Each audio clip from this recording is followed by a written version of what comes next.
Alright, hey guys, welcome back to Let's Play Icarus, Part 4. In this episode, we will be starting World 2, the overworld, which is actually a side-scrolling level. And we actually have our magic shield active now. Basically, how you needed to activate it was to have enough health. I think it might have been like 3 bars. I'm not sure, but it has to be full, or maybe your health just has to be full. I'm not completely sure. But, and then it'll activate. And the reason we didn't have it in the fortress is because it is inactive in fortress. So basically, those 2 little crystals will be spinning around you, and it will hit enemies. And it has the power of 1/2 of your arrow's power. So since my power is 2, it has a power of 1. Oh, and here I tried to threaten the shopkeeper, but I realized that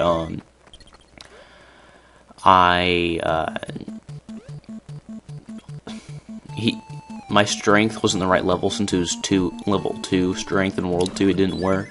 But as you can see, I still got it for the normal price because I went and grabbed it before his text finished scrolling and the price has changed, which is extremely convenient. So yeah, that's very nice. I got my bottle of life. And as you can see, I start to become really careless and I start killing people with my shields the whole time. I don't know if it affects the experience you get killing people with the shields. Oh, and here we have a spring of life. I guess it'll heal you slowly. And my dog's barking. Great. But, so yeah, if the shields weren't active, if you fill up your health here, then they can be active, which is convenient. It would have been nice if they had some of those in World 1. But, yeah, we're gonna get rich really fast here, just because the shields kill people, like, even when you're not trying to, and there's just, like, a bunch of enemies that fall and drop hearts, but they're weak enough that they can be killed by your shields.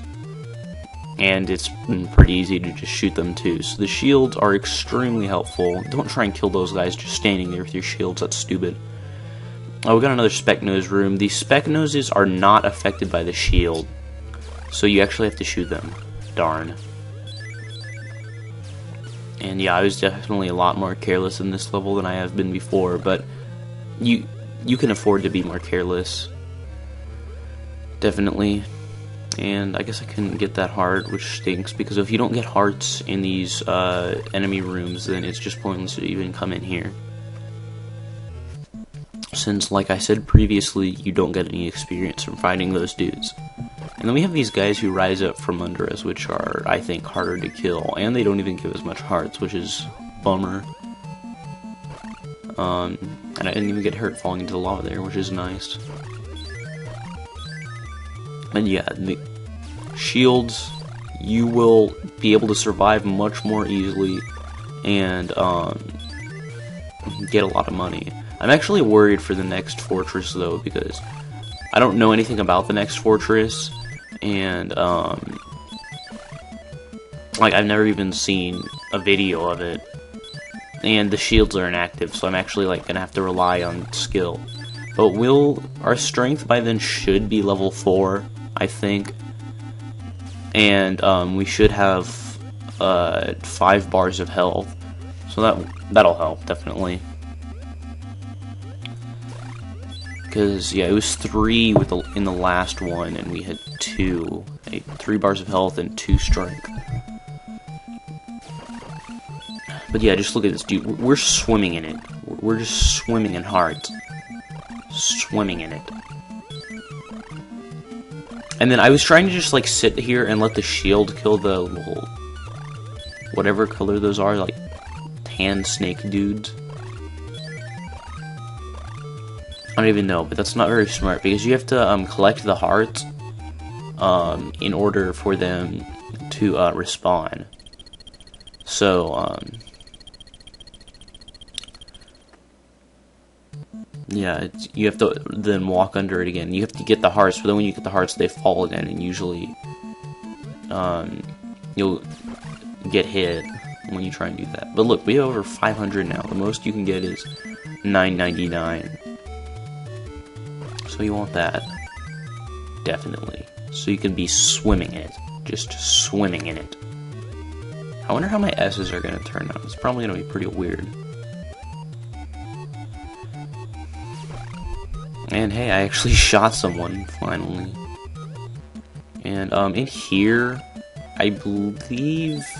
I'm actually not sure what it is, so I'll keep my mouth shut. I know it's one of two things, though. Oh, it's a treasure room. I was wrong. Okay, basically, shoot these 3 pots that I'm showing you to shoot right here. And I guess I should edit in this picture to show, or actually, well, the picture I showed in part 2, I guess,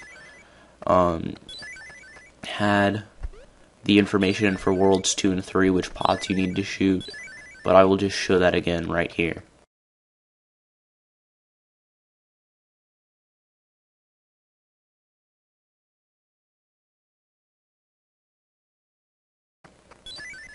Okay. So, yeah. What was I saying? I don't even remember, but I got a bottle of life there, which is very nice. I think bottles of life are probably the most useful items, because, I don't know, feathers are helpful too, like if you fall, but in the end, if your platforming skills are decent, I think bottles of life are going to be much more beneficial to you. Just because you can survive longer, assuming you don't fall. But you still want to keep a couple feathers just in case. I'd say 2 or 3. But in here, we have a strength upgrade room, which is nice. So our strength will be 3. Hooray.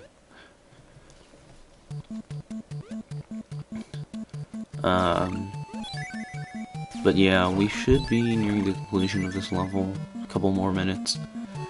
And look, I fell in there. What a noob. But dude, we're just swimming in it. We're swimming in it. How much money we have? It's a ton of money. Well, hearts, but hearts are our money. But yeah, you can see I'm getting really careless now. But yeah, and here we have another shop, and now we can successfully threaten the shopkeeper because we have a strength of 3 in World 2. I don't even remember what I got. I think I got a bottle of life and a feather. Yeah. Which, what's stupid is, I actually end up wasting the feather later.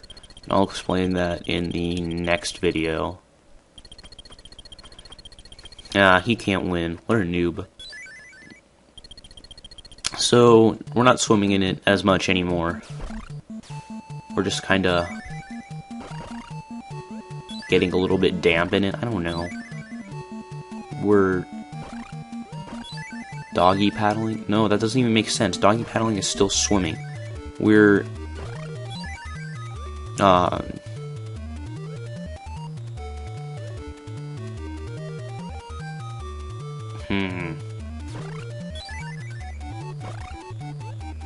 I'll just say we're dampening ourselves in it.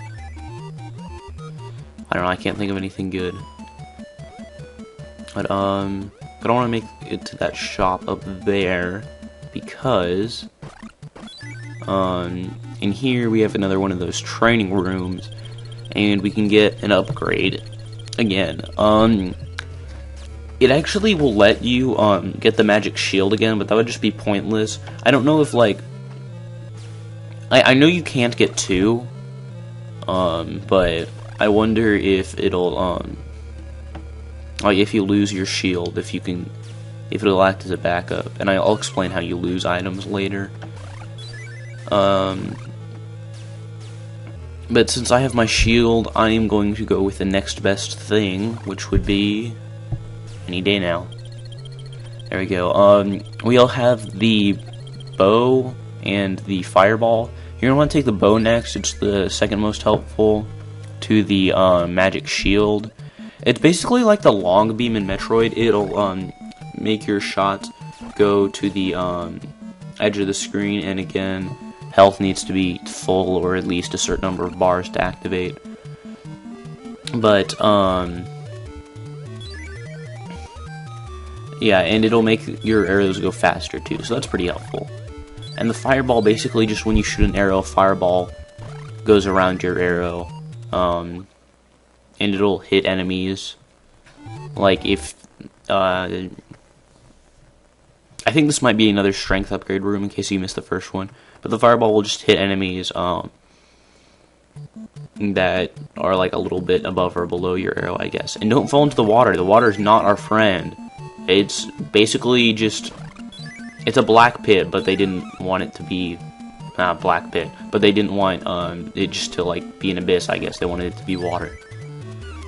But anyway, that's the end of this level. I was sliding on the ground to kill those guys. But anyway, that's the end of this episode of Let's Play Kid Icarus. I am MajorasMaskMailman, and I will see you guys next time in part 5. Be sure to comment, rate, and subscribe, and I will see you guys later. Bye.